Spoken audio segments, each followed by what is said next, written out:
We have Ritu Narayan, founder and CEO of Scrappy. And we have Jess, lead partner at Sequoia Capital and co-founder of Polyvore. And the lady's gonna share with us all the lessons they learned in their startup journey. So please give a warm round of applause for Jess and Ritu.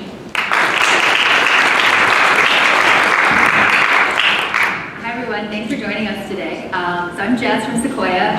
But before this, I did my 8.5-year tour of duty as a founder of Polyvore. And like many of you, I'm also an international transplant. I moved here from Hong Kong. But we're here today to talk about Ritu's journey, which is a pretty amazing one. Ritu's the founder and CEO of Zum, which gives rides to kids. So they transport parents' most precious cargo, their children, to and from school activities, all of that. So my understanding, though, and I'm lucky to be a little bit of a spend some time with Ritu as a board observer because we're an investor, a very happy investor in Zum. But I know that it didn't quite start out that way. Zum was originally a much larger smorgasbord of different ideas. Can you tell us a little bit about the origin story and how it's changed over the years? Yeah, sure. So Zum actually started out of a very personal need of mine. 5 years back, I was working in Dubai. At that time, I have 2 children, and my younger one transitioned to preschool.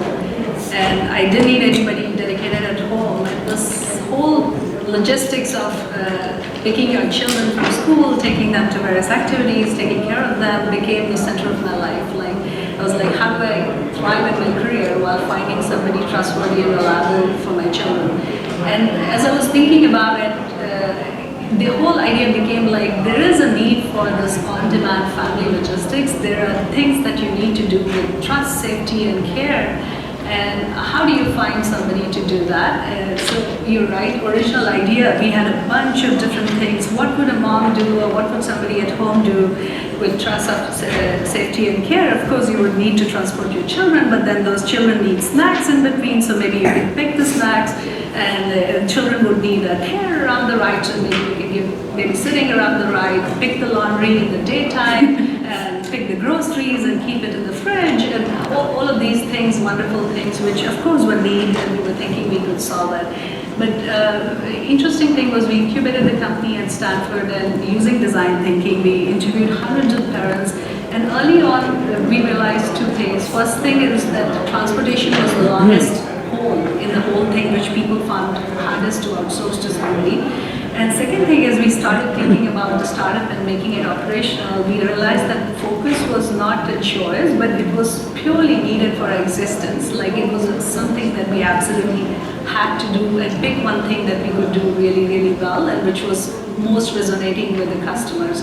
So we decided to hone in on the transportation with small pockets of care around it, and it reduced the operational complexity. It helped us to become an expert in an area and scale very fast. Yeah, I'm a definite big believer in the importance of focus, and I think you picked a really great segment. Maybe let's rewind further back, and you are an international transplant as well. Can you tell us a little bit about your background, how it was growing up, and maybe how that shaped, helped and hindered perhaps your journey as a founder and as an entrepreneur? That's actually my favorite topic. It deals a lot with human psychology and something that all of you can relate. When I grew up in India, and my parents were actually the first people in the family who migrated from a small town to a big city and established themselves. So as a family, and also as an oldest girl child of 4 siblings, we all had to break a lot of barriers in the process. Interesting thing growing up was like my parents always encouraged me to dream big, all of us to dream big, regardless of what the odds were for the success. And just to give you an example, like when I was in high school, I got very fascinated by maths and physics, and I had this thing about becoming an astronaut. And at that time in India, in a country of 1 million people, there was only 1 astronaut. So you can imagine the chances of being actually an astronaut. But nobody in my family ever discouraged me or told me you cannot do it. And it's that ethos of dreaming big and not worrying about the failure actually led me to be the first engineer in my family. In my class of 300 students, there were just 6 engineers. challenges in the college, which probably you also faced as an engineering student. And all of this actually led me to be very relentless right from the beginning about the process, to be very humble and find innovative ways, look around the corner and find new ways of solving the problem.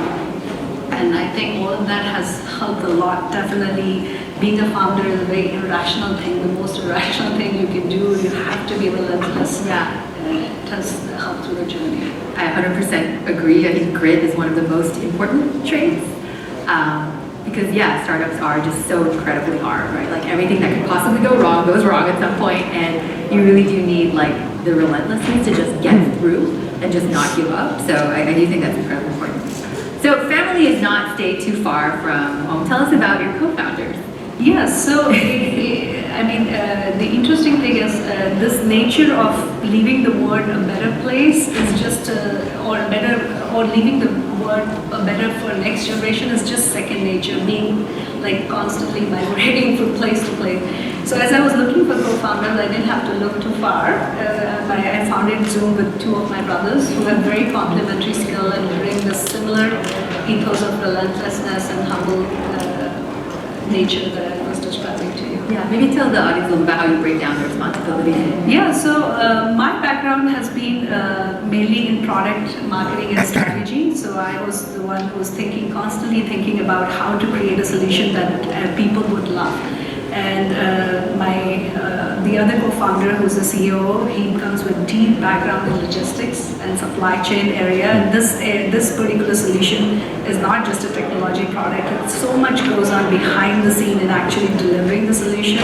So it just came right up the alley. And as soon as Vivek, my other co-founder, joined, that was the first day we started giving rides. Before that, it was all design and product and app. And my third co-founder, who's my youngest brother, he is PhD in computer science and he loves building large-scale platforms. So he came in and actually helped us take this to reality and build the whole platform. Yeah. If I remember correctly, Vivek was your CEO now, was in the Indian Army, right? That's right. And so the logistics and like the chain of command And trust and safety, operationalization, yeah, it's like it's a really good fit. So we talked a little bit already about how startups are really hard. Maybe, like now I think when you look at Zoom from the outside, it seems very successful. It's launching multiple cities, you're growing 300% year over year, but there must have been bumps in the road. Can you talk a little bit about some of the biggest struggles you've faced, maybe some of the lessons you've learned? I think all founders appreciate hearing a little bit about, what that journey is like and how you get through the really hard times. Yeah, so for us, the mission, the product was there. But the interesting thing is when we were just bootstrapping, we had not even raised money. There were two other companies with a similar idea who had raised $14 to $20 million in Series A already. And how much did you raise at that point? We were bootstrapped. We had no money, like pretty much 100K, 100 to 200K, that kind of money. And we were slowly raising our first seed round. And interesting, we had to actually show ourselves to be a bigger brand in the market and come up with creative ways to show our differentiation. So right from the beginning, that was there. So I think I can talk about three distinct areas here. So one of our other competitor who no longer exists, they actually died 2 years back after raising a lot of money. They were doing a lot of paid acquisition channels for marketing. They would have vehicles wrapped up in their names and things, and we didn't have any money. So we had to come up with very creative ways of customer acquisition. And early on, we thought about who else could pay for our service, and we went and partnered with schools. And over the time, interesting thing is that channel not only gave us like free acquisition of the customers, they became paid channels, and for now most of our revenue comes from that channel. So that agility really helped us. Just because we didn't have money, we had to think about those ways of doing things. Second thing was we never thought ourselves as fitting in the business model to something that's hot in the market, like Uber for X or something. Right from the beginning, we were thinking about how could we solve this problem. This problem has not been solved for generations, and there is a reason for it. How could we solve it holistically? So everything in our solution, right from providing care around the transportation, having familiarity of the drivers to the people, was designed that way into the solution, and that really helped us. Yeah, I do think all those things, when we were doing our due diligence on Zoom and we read up our sort of investment memo on why we should do the investment, both of those things made it into the memo. Like being very scrappy and capital efficient, I think is huge.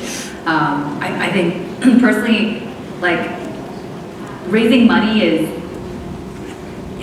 it's important because you need to obviously make the company survive, but in and of itself, like that valuation number, that amount that you raise doesn't really mean anything. Like the only valuation, the only one that actually matters is time of exit when it's real math, not like funny VC math. So I remember that like you were very scrappy, done so much with so little compared to many of the others who would over-raised and then actually one of them ended up dying. And the other thing I remember was like it was so clear that you were your user, right? It wasn't like, how can I build a cool, sexy business and be a founder? It's like, how do I solve my own problem? I am the chief transportation officer at home and it sucks and I want out of it. How do I make this easy? But have someone who I really trust because kids are really important. And then the third thing I remember was we actually did a lot of due diligence. We called a bunch of your drivers and they raved positively about you. And one thing I remember was they would say, oh, you know, like the team worked so hard and they knew the names of all the people in the office and like they were just so pro Zoom and just, you know, coming from a culture of where I think a lot of other driving companies have drivers that feel like they're being taken advantage of. Like this was so interesting. So talk a little bit about that. Like what's the culture you created inside of Zoom that makes like not just parents trust you, but also even drivers like want to work? Can you talk a little bit about the culture? Yeah, sure. So drivers are a very important part of a product. They are actually our first ambassadors, brand ambassadors. Like people don't see me, they probably don't even know my name, but they meet the first driver and that's what makes them at ease about the solution. Yeah. So interesting thing, first thing is that we were, right in the beginning, I knew why I was not able to hire for myself anybody who could do this reliably. One of the things was the drivers who are care providers, they are looking for more hours of jobs, while parents are looking for just the amount of work that they want. So one of the things right from the beginning was how could we solve the problem for the drivers themselves? How could we give them more work, or provide them more work, and in a way that gives them flexibility and yet predictable schedule. So those were very important things for us. Second thing, majority of our drivers are female drivers, so we want that empathy to be there with them. Like what is more important to them? They are on the road, they are facing the situation. So we created this customer support, what we call live operations, and our ethos was like as soon as the call happens, somebody will pick up the call, will help the driver. So almost like a 911 kind of a thing, and yet experience which is like a Virgin America type of experience, like really superior experience. Yeah. And that's one of the reasons you probably saw drivers being so raving about internal employees, because one of the things for us, core values for us is building better communities for our driver. Cool. So you mentioned how one of your competitors sort of went under. And I remember you once told me a story about how you guys responded quickly to that, which I thought was sort of the definition of scrappy. So maybe you can share that story with the audience. Well, okay, so in I think March or April of 2016, we had a competitor called Shadow, and they on Thursday announced that by tomorrow, Friday at 3 p.m., they would no longer be providing service to their customers. So it was very shocking to the drivers as well as the customers, especially because outwardly they were still doing radio ads and Facebook ads. Everybody thought things were going really well. So drivers were very disappointed, like what would they do about it? So our team, which was at that time probably less than 6 people, just quickly put together a plan, and we did a marketing campaign, reached out to all the drivers. We found a way to reach to their Facebook groups and and we told them, join us, and by Monday you're back in job. So you will be driving by Monday. Over the weekend, we just went in different areas of Bay Area, and we did offline events to interview them and recruit them, and we had more than 80% of their drivers by Monday driving back with us. So it's like without any cost, we just acquired a whole bunch of drivers, and not only that, some of them are, actually most of them are still with us. They pick my daughter in the morning, they describe the story of what happened when other people asked, and they've been very loyal consumers for us. That's incredible. Cool. So you talked about hiring drivers. Let's talk a little bit about hiring your team. What do you look for in people that you want to bring along with you in the journey? Like, what are the key things you screen for with your team? Yeah, so interesting thing about us is it's such a mission-oriented company, like providing families with peace of mind, more time, providing schools with more money and more time to be able to do what they need to do is something that really draws a very unique kind of people to us. So first, number one thing that we look for is how excited they are about the mission. We have people from all range. For many of the people or employees, it's a first job, but still they're so excited about the mission. Oh, my mom left the job, or my mom was not able to pick me up at the time. I had to wait till 6 o'clock. Whatever that story is, people are very excited about the mission, and that's what keeps them thinking about the solution one step ahead. The second thing, which is very important for us, is the proactiveness. Can this person actually put in the more weight that's needed? Can they be agile? Can they be humble to iterate and learn from other people in the team? And I think those attributes together really make a fantastic employee for us. The other important group that you bring along the journey with you is your investors. And I always think about someone who's been on the founder side and on the investor side now. I always think about it as like, this is someone who's going with you on this like 10-year journey, because it takes on average 10 years to build an amazing company.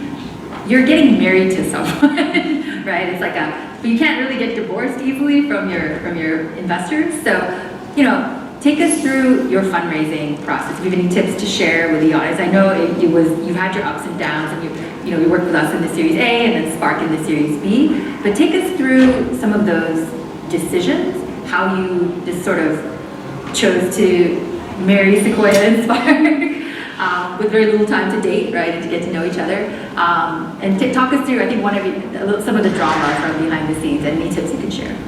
Yeah, I think in a way we nailed it. Maybe some people, founders should think like that.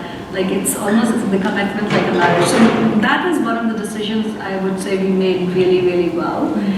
Even though there were many interesting things in the journey, and now I've started believing that it's not about small investor or big investor, but it's about the right investor who will actually help you build the company the way you want, to help you stay true to your purpose, build an enduring company and something that will leave a lasting impact in this world. That thing is very important. So we met a lot of investors in our pre-Series A when we were raising a Series A, and faced all kinds of situations, from people not understanding the problem that we were solving, or having different kind of biases about us being sibling founders or anything like that, or they just didn't have courage. They thought that the market is very similar to Uber and Lyft market. So we had all range of investors thinking about it. And I distinctly remember that moment when we had a Series A term sheet in hand, and our investor who was giving us term sheet, they wanted us to take it and go quickly live in 5 different cities. And we were hardly with 15 days of money left in the bank, and we were still in the final stages of process with Sequoia. We had not finished the process there, and all our big investors were saying, hey, you better take a bird in hand than 2 in the bush. You should just take this term sheet and run. 15 days of 15. So, but somehow in the process, we thought that we had found our tribe with Sequoia, because of all the questions that were asked during the process. You guys were not asking us to run fast. You were encouraging us to actually master the playbook and really make it well, and build a product that customers cannot live without. So as a founder, that was totally a music to our ears, and the rest is history. So it all came, we are very excited about the decision, and it has come along very well. So look for investors who challenge you and ask you the right questions. Yes, exactly. And who are thinking like you, or they challenge you where you're not there, but at least in the bigger mission, they can think as big as you, of how far you can go. Yeah. I do think that it is a common mistake to scale too quickly sometimes, and especially when you are able to raise a big round, like I think people, back to being capital efficient, I think people sometimes just like, I have it, I'm going to start spending it, and kind of don't think about like the retention and how important it is to build a truly delightful product that sticks, especially in the consumer space. So it looks like we have 50 seconds left on that clock. So really quickly, last question, any advice you have for this group? Like if you go back in time and tell your younger self or your pre-Series A self like what to do, how to be a better founder, what would you say? Okay, it's 30 seconds left. So 2 quick advice that I can think of. First thing is to just take a leap. There is so much of ambiguity out there, but just taking that step helps solve the problem or help you create something of value to the people, and you get very high marks for just taking the leap. That's very, very important. Second thing I would say is find a tribe, which is your tribe, with smart people who are humble and who also aspire to do something big. Magic happens when you're with people like that. Cool. Thank you, Ritu. Thanks, Jess. You're very inspiring, and it's been a pleasure working with you. Thank